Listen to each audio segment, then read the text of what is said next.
یہ 2003 کی بات ہے۔ ہم نئے گھر میں شفٹ ہو رہے تھے۔ سب گھر والے پیکنگ میں مصروف تھے۔ ایک طرف ہمیں پرانا گھر چھوڑنے کا افسوس تھا، مگر دوسری جانب نئے گھر میں جانے کی خوشی بھی تھی۔ دل میں ایک اطمینان تھا کہ نیا گھر نئے ایکسپیرینسز اور نئی خوشیاں لے کر آئے گا۔ خوشی اور غم کی اس ملی جلی کیفیت کے ساتھ چند دنوں میں ہی ہم اپنے نئے گھر میں شفٹ ہو گئے۔ ہماری گاڑی اس گھر کے سامنے جا کر رکی۔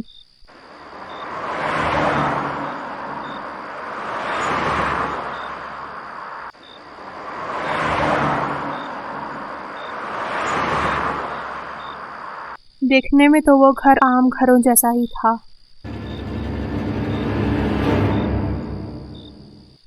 ایک ایسی جگہ جہاں آ کر آپ سکون اور اطمینان محسوس کرتے ہیں، مگر وہ گھر ہماری زندگی میں کرب اور خوف بن کر بے سکونی کا سبب بنے گا، ایسا ہم نے خوابوں میں بھی نہیں سوچا تھا۔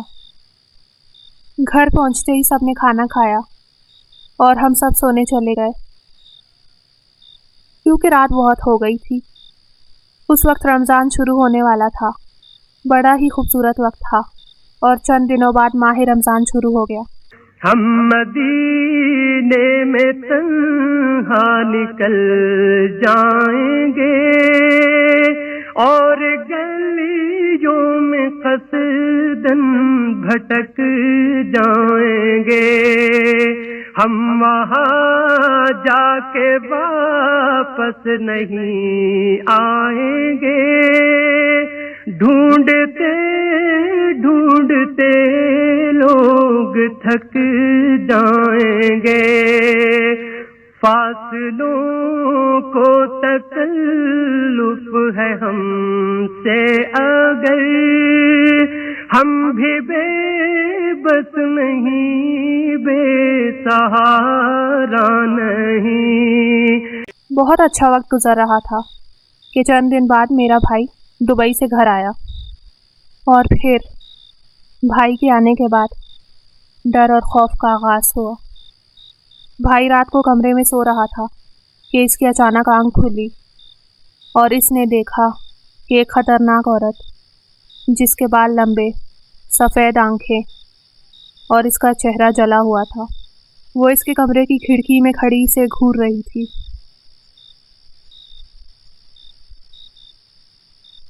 اور پھر اگلے دن بھائی کو شدید بخار ہو گیا۔